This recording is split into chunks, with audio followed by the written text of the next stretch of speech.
नमस्कार साथियों, स्वागत है आपका अपने YouTube चैनल हिंदी विजय में। कैसे हो आप सब? मुझे आशा है कि आप सब कुशल मंगल ही होंगे। जैसे कि हम तैयारी कर रहे हैं फिलहाल यूपी टीजीटी पीजीटी की, और उसी के अंतर्गत हम 100 डेज में पूरा अपना हिंदी साहित्य को कवर करने वाले हैं। उसी के अंतर्गत आज हम आदिकाल पढ़ रहे हैं। लेकिन आप सोच रहे होंगे सिर्फ ये आपकी टीजीटी पीजीटी के लिए ही आवश्यक है, लेकिन आप जान लीजिए आपकी यूपी टीजीटी पीजीटी हो, या आपका जीआईसी हो, एलटी ग्रेड हो, DSSB हो, या आपका नेट जेआरएफ का जो यूनिट नंबर 2 हो, उसके अंतर्गत ये पूछा जाता है। या अगर आप देखा जाए तो हिंदी साहित्य की तैयारी कर रहे हैं किसी भी परिदृश्य में, तो यहाँ से प्रश्न पूछा जाता ही है। तो चलिए हम देखते हैं, और यहाँ पर महत्वपूर्ण तथ्य बहुत ही स्पष्ट तरीके से और रैपिड फायर में आपको बताए जाएंगे। तो चलिए देखते हैं। तो आदिकाल की जो समय सीमा है, सबसे पहले ये देख लेते हैं। समय पूछा जाए तो आप बता दीजिएगा 1000 ईस्वी से, राउंड ऑफ में, क्योंकि 1000 ईस्वी से 1350 ईस्वी तक के समय को हम आदिकाल कहते हैं। तो आदिकाल 1000 ईस्वी से 1350 ईस्वी तक के समय को आदिकाल कहा जाता है। अब ये आदिकाल जो है हिंदी साहित्य में इसी को जन्मकाल, शिशुकाल, बाल्यावस्था काल, अब ये जो बाल्यावस्था काल और प्रारंभिक काल, इसी आदिकाल को कहा जाता है। तो अगर पूछे हिंदी साहित्य का जन्मकाल क्या है, शिशुकाल क्या है, बाल्यावस्था क्या है, प्रारंभिक काल क्या है, तो आप बताएंगे वो आदिकाल है। यानी कि शुरुआत अगर देखा जाए तो हिंदी साहित्य का आदिकाल से ही प्रारंभ होता है, तो इसी कारण इसके नाम इस प्रकार से पड़ जाते हैं। ये तो हो गया आपके नॉर्मल तथ्य। अब आते हैं विशिष्ट तथ्य पे, जो कि पूछे ही जाते हैं परीक्षा में कभी ना कभी। आपके चाहे टीजीटी पीजीटी हो, चाहे आपके जीआईसी हो, एलटी ग्रेड हो, DSSB हो, तो कहीं पे भी पूछे जाते हैं। तो कौन से प्रश्न हैं जो पूछे जाते हैं? अनिर्दिष्ट लोक प्रवृत्ति का काल किसने कहा है आदिकाल को? तो किसने कहा है? आचार्य रामचंद्र शुक्ल जी। और हिंदी साहित्य आए और रामचंद्र शुक्ल जी ना आए, ऐसा हो ही नहीं सकता। तो याद रखिएगा, अनिर्दिष्ट लोक प्रवृत्ति का काल रामचंद्र शुक्ल जी ने आदिकाल को कहा है। प्राकृताभास हिंदी का काल रामचंद्र शुक्ल जी ने ही कहा है। पुरानी हिंदी का काल किसने कहा है? तो ये चंद्रधर शर्मा गुलेरी जी ने कहा है। और ये जो तथ्य है ये बहुत मोस्ट इंपोर्टेंट है, सारे के सारे ये चीज याद रखिएगा। ये परीक्षाओं में पूछे गए हैं, रिपीट में पूछे गए हैं, ऐसा नहीं एक बार ही पूछे गए, कई बार रिपीट करके पूछे गए हैं। साहित्यभास हिंदी, ये हजारी प्रसाद द्विवेदी जी ने कहा है। अब आगे बढ़ते हैं। भारतीय राजनीतिक दृष्टिकोण से जब, अब ये शुक्ल जी का कथन है कि भारतीय राजनीतिक दृष्टिकोण से जब भारत में, नहीं अगर देखा जाए तो ये शुक्ल जी का तथ्य नहीं है, ये विशेष तथ्य है कि कैसे कौन से समय को हम आदिकाल कहते हैं। कैसे कि भारतीय राजनीतिक दृष्टिकोण से जब भारत में हर्षवर्धन के साम्राज्य का पतन हो रहा था, उसी समय हिंदी साहित्य का उदय हो रहा था। तो किस समय को बोला जाता है आदिकाल? जब हर्षवर्धन का साम्राज्य का तो पतन हो रहा था और उदय, उसी समय पर क्या हो रहा था? हिंदी साहित्य का उदय हो रहा था। तो हर्षवर्धन के समय के पतन के साथ साथ, साम्राज्य के पतन के साथ साथ ही हमारा हिंदी साहित्य का उदय हो रहा था। तो विपरीत अवस्था है। आचार्य हजारी प्रसाद द्विवेदी के अनुसार भाषा की दृष्टि से अपभ्रंश का बढ़ाव या विकसित रूप ही हिंदी साहित्य का आदिकाल है। ये हजारी प्रसाद द्विवेदी जी का कथन है। हिंदी साहित्य के आदिकाल की सामग्री में उत्तर अपभ्रंश की सभी रचनाओं का समावेश किया जा सकता है। तो हिंदी साहित्य के आदिकाल में किसकी, जो उत्तर अपभ्रंश की जो रचनाएं हैं उनका समावेश किया जा सकता है, वो आदिकाल के अंतर्गत ही आएंगी। चंद्रधर शर्मा गुलेरी, आचार्य रामचंद्र शुक्ल, राहुल सांकृत्यायन, ये तीनों विद्वान अपभ्रंश को, अपभ्रंश को किसको पूछते हैं? ये आपको याद रखना है, अपभ्रंश को पुरानी हिंदी कहकर पुकारा है। और यहाँ पर आप देख लें, पुरानी हिंदी का काल अगर पूछे तो चंद्रधर शर्मा गुलेरी, और अगर पूछे पुरानी अपभ्रंश को पुरानी हिंदी का काल किसने, पुरानी हिंदी किसने कहा, काल नहीं, पुरानी हिंदी किसने कहा है अपभ्रंश को? तो राहुल सांकृत्यायन, रामचंद्र शुक्ल, चंद्रधर शर्मा गुलेरी। चंद्रधर शर्मा गुलेरी जी तो है ही, पुरानी हिंदी का काल कहा है, लेकिन पुरानी हिंदी ही पूछा जाए तो कई बार चंद्रधर शर्मा गुलेरी ना के रामचंद्र शुक्ल, सांकृत्यायन जी आ जाए तो वहां पर ये दोनों भी सही होंगे। अगर तीनों आ जाए तो चंद्रधर शर्मा गुलेरी सही होंगे। आचार्य हजारी प्रसाद द्विवेदी ने आदिकाल को अत्यधिक विरोधों एवं व्याघातों का युग कहा है। ये भी विशेष तथ्य है कि आदिकाल को हजारी प्रसाद द्विवेदी जी ने क्या कहा है? तो अत्यधिक विरोधों एवं व्याघातों का युग कहा है। डॉक्टर नगेंद्र ने आदिकाल को आक्रमणों एवं युद्धों का प्रभाव युद्धों के प्रभाव की मन स्थिति का प्रतिफल कहकर पुकारा है। नगेंद्र ने क्या कहा है? आदिकाल को आक्रमणों एवं युद्धों के प्रभाव की मन स्थिति कहकर पुकारा है डॉक्टर नगेंद्र जी ने आदिकाल को। आचार्य रामचंद्र शुक्ल ने आदिकाल को अनिर्दिष्ट लोक प्रवृत्ति का युग कहकर पुकारा है। यह भी महत्वपूर्ण हो गया। आचार्य रामचंद्र शुक्ल ने पुरानी हिंदी, ये फिर से रिपीट है लेकिन फिर भी आपको अगर देखा जाए तो किस किस प्रकार से प्रश्न पूछे जा सकते हैं महत्वपूर्ण तथ्य के रूप में, उस प्रकार से दिया है। आचार्य रामचंद्र शुक्ल ने पुरानी हिंदी यानी कि अपभ्रंश को प्राकृताभाष हिंदी कहकर पुकारा है। तो इन्होंने पुरानी हिंदी को, या जिसको ये अपभ्रंश को ये पुरानी हिंदी कहते थे, तो उसको क्या कहा है? प्राकृताभाष हिंदी कहकर पुकारा है रामचंद्र शुक्ल जी ने। आचार्य शुक्ल के अनुसार आदिकाल का समय, ये कथन मोस्ट इंपोर्टेंट है, मोस्ट से मोस्ट इंपोर्टेंट है कि रामचंद्र शुक्ल जी ने कब से कब तक का समय जो माना है आदिकाल का माना है। तो इन्होंने क्या कहा था? आदिकाल का समय महाराजा भोज के समय से लेकर हमीरदेव के समय के कुछ पीछे तक माना जाता है, कि हमीरदेव के समय के बाद तक कुछ माना जाता है। तो ये कथन किसका है? रामचंद्र शुक्ल जी का। और इसको ऐसे कैसे आप एज इट इज कॉपी कर लीजिए अपने दिमाग में, यहाँ से कॉपी करके पेस्ट कर लीजिए। तो ये जो मैं बताती हूँ कॉपी पेस्ट वाला, तो वो आपको तथ्य एकदम याद रहना चाहिए, उसमें तो आप कोई दो राय नहीं है कि उसमें आप कोई कोताही बरते। अगला है, उस समय जैसे गाथा या गाहा कहने से प्राकृत का बोध होता था, वैसे ही दोहा या दूहा कहने से अपभ्रंश या प्रचलित काव्य भाषा का। और ये कथन किसका है? आचार्य रामचंद्र शुक्ल जी का है, और महत्वपूर्ण ये भी कथन है। अगर देखा जाए तो जो भी यहाँ पर मैंने आपको दिए हैं वो विशेष तथ्य मोस्ट मोस्ट मोस्ट इंपोर्टेंट है। सभी तथ्य आपको याद होने चाहिए, लेकिन उसमें भी मोस्ट से भी एक्स्ट्रा मोस्ट यानी कि सुपर मोस्ट है, वो मैं आपको बताते हुए चलती हूँ। 8वीं शताब्दी से 15वीं शताब्दी तक के भारतीय इतिहास की राजनीतिक परिस्थितियां हिंदू सत्ता के क्षय होने तथा इस्लाम सत्ता के धीरे धीरे उदय होने की करुण कहानी है। कि जो हमारी जो राजनीतिक परिस्थितियां हैं, इतिहास की राजनीतिक परिस्थितियां, उसमें हिंदू सत्ता जो है धीरे धीरे क्षय हो रही थी, और क्या आ रहा था? इस्लाम आ रहा था धीरे धीरे, और उसी की ये करुण कहानी जो है हमारा आदिकाल है। आदिकाल का अधिकतर साहित्य राजस्थान प्रांत से प्राप्त होता है, ज्यादातर राजस्थान से मिलता है, लेकिन अगर देखा जाए तो आपके अन्य क्षेत्रों में भी ये मिलता है। दोहा आदिकालीन हिंदी साहित्य का सर्वाधिक प्रिय छंद भी माना जाता है। तो सबसे ज्यादा जो है अच्छा मतलब प्रिय छंद कौन सा माना जाता है? तो वो आदिकाल का दोहा माना जाता है। ऐसे प्रश्न पूछा जा सकता है।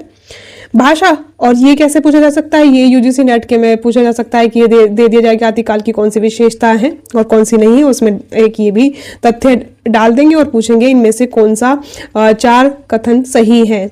तो उस प्रकार से पूछा जा सकता है। भाषा विकास की दृष्टि से हमारी हिंदी भाषा का विकास मूलतः संस्कृत भाषा से निम्नानुसार हुआ था।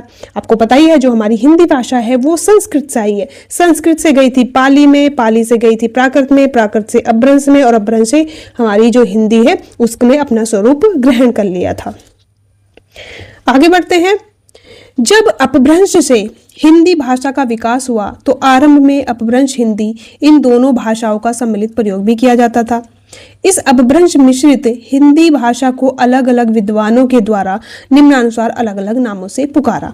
तो ये जो नामकरण है वो इस हिंदी के नामकरण है। जो अपभ्रंश मिश्रित हिंदी थी उसके यहाँ पर जो है अलग अलग नाम क्या कहे हैं विद्वानों ने, ये भी पूछ लिया जाता है कई बार। तो देख लेते हैं।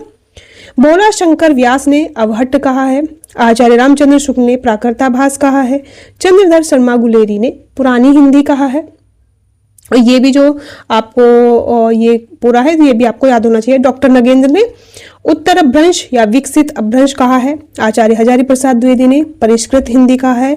विद्यापति ने देसिल बयना या देसिल बयना कहा है। अब आगे बढ़ते हैं। ये तो हो गई इसके बारे में। अब देख लेते हैं सीमांकन, यानी कि समय सीमा क्या थी आदिकाल की। तो आदिकाल की समय सीमा से भी प्रश्न बहुत पूछे जाते हैं कि किसने कितनी समय सीमा बताई है। तो विभिन्न इतिहासकारों द्वारा आदिकाल की प्रारंभिक अंतिम सीमा को निम्नानुसार स्वीकार किया गया है। जॉर्ज अब्राहम ग्रियर्सन ने आदिकाल का समय 643 से 1400 ईस्वी माना है। मिश्र बंधुओं ने 643 से 1389 माना है। राहुल सांकृत्याय ने 760 से 1300 ईस्वी माना है।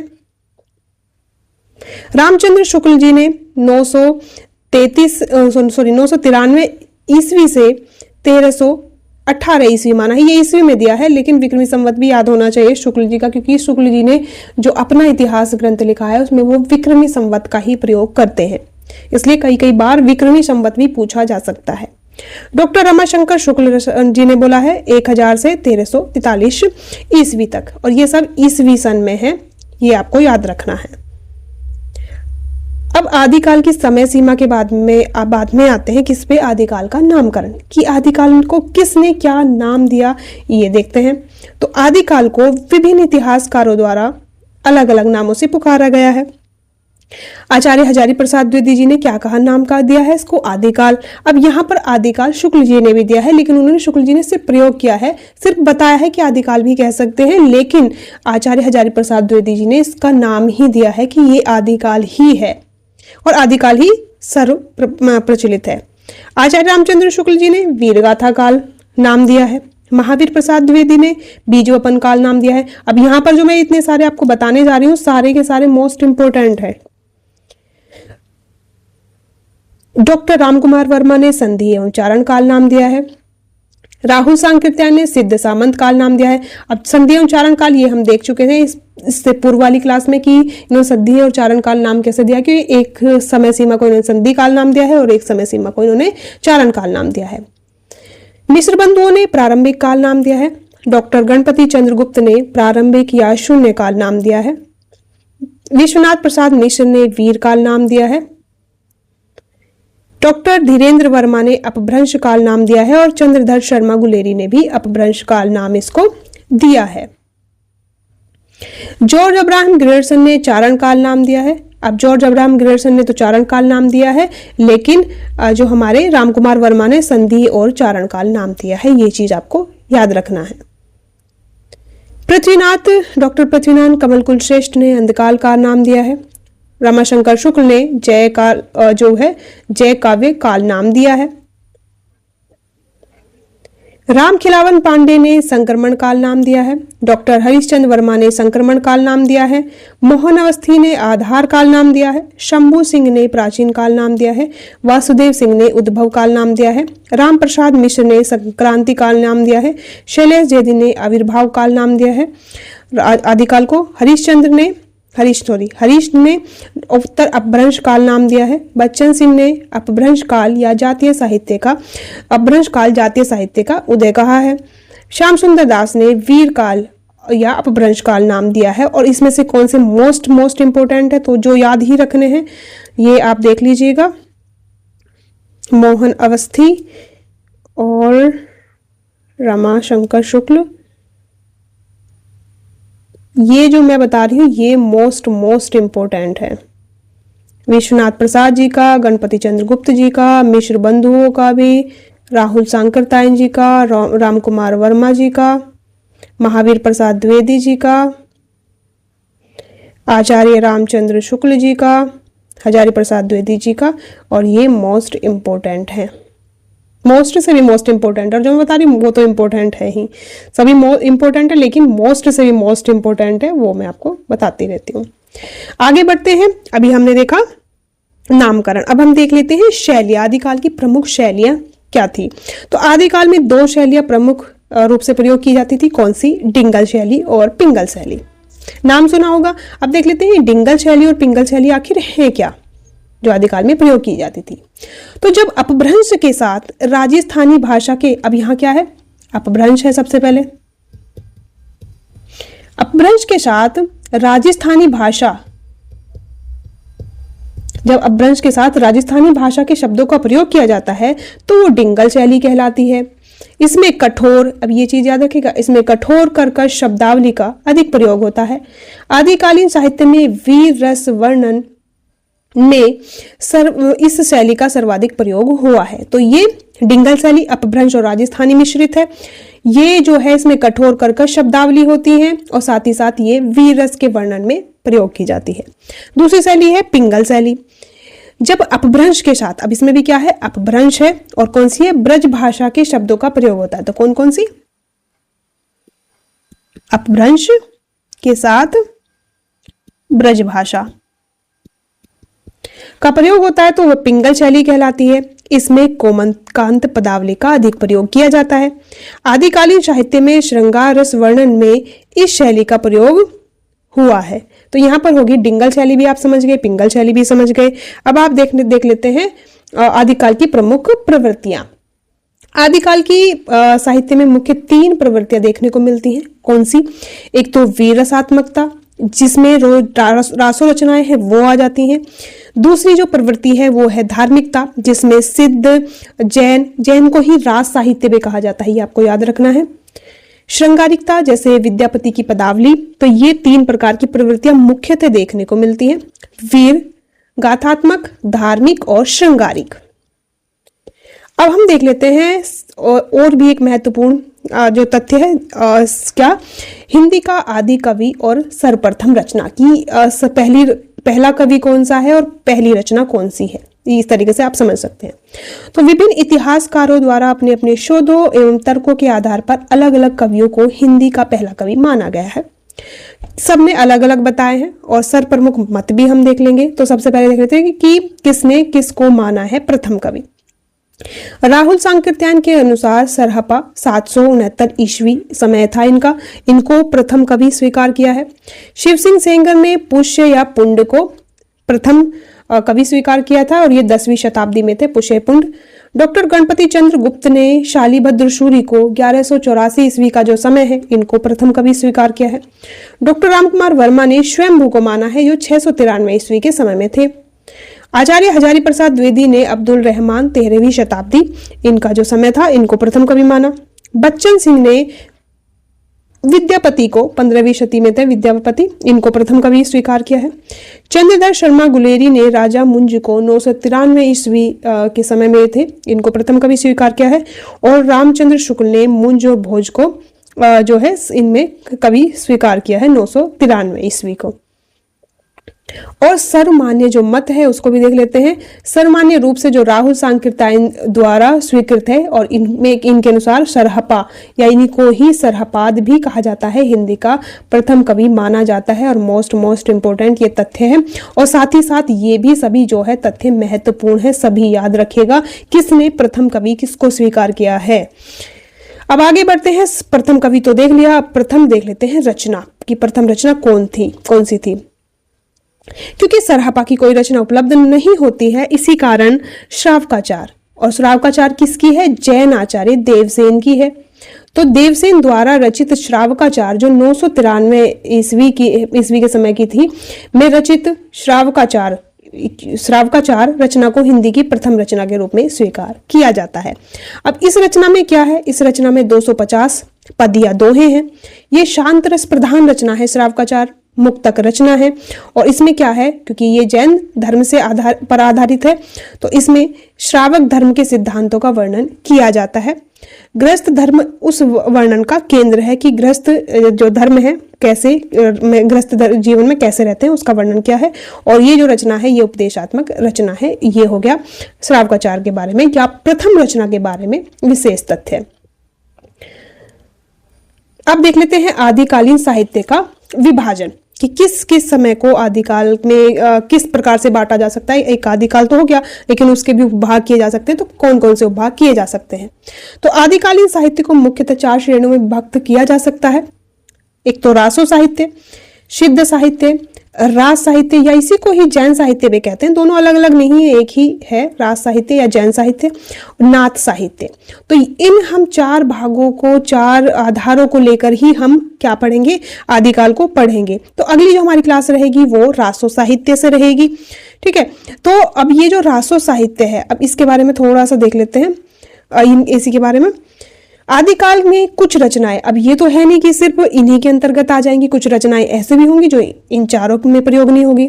तो आदिकाल में कुछ रचनाएं ऐसे भी प्राप्त होती हैं जिसमें उपयुक्त 4 प्रकार के साहित्य के लक्षण प्राप्त नहीं होते। अतः डॉक्टर नगेंद्र ने ऐसी रचनाओं को आदिकालीन स्वतंत्र साहित्य के नाम से वर्गीकृत किया है, जबकि आचार्य रामचंद्र शुक्ल रचनाओं को आदिकाल की फुटकल रचनाएं श्रेणी में सम्मिलित करते हैं। तो आदिकाल में जो फुटकल रचनाएं हैं वो ऐसी हैं जो इन के अंतर्गत नहीं आती है। आचार्य रामचंद्र शुक्ल उपयुक्त चारों में से केवल रासो साहित्य को ही मूल साहित्य मानते हैं कि ये जो रासो साहित्य था ये ही मूल साहित्य था।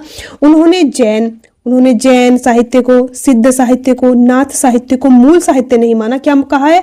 सांप्रदायिक शिक्षा मात्र कहा है। और ये कथन भी पूछा जाता है परीक्षा में कि रामचंद्र शुक्ल जी ने किन रचनाओं को मूल साहित्य न मानकर सांप्रदायिक शिक्षा मात्र कहा है। तो किनको कहा है? जैन साहित्य, सिद्ध साहित्य और नाथ साहित्य, तीनों को जो है सांप्रदायिक शिक्षा मात्र कहकर पुकारा है। आचार्य हजारी प्रसाद द्विवेदी ने उपयुक्त चारों को ही आदिकालीन साहित्य में शामिल किया है। इन्होंने बोला है कि ये चारों प्रकार के जो साहित्य ये आदिकाल के अंतर्गत ही आते हैं। तो आज के लिए इतना ही। कैसी लगी क्लास जरूर बताइएगा। साथ ही साथ अगली क्लास में रासो साहित्य रहेगा और महत्वपूर्ण तथ्य को एकदम रैपिड फायर तरीके से पढ़ाया जाएगा। पढ़ाने के साथ साथ समझाया भी जाएगा। ऐसा नहीं कि सिर्फ आपको तथ्य दे गए, बताया जाएगा कि कौन से महत्वपूर्ण तथ्य है। तो आज के लिए इतना ही। धन्यवाद। फिर मिलते हैं।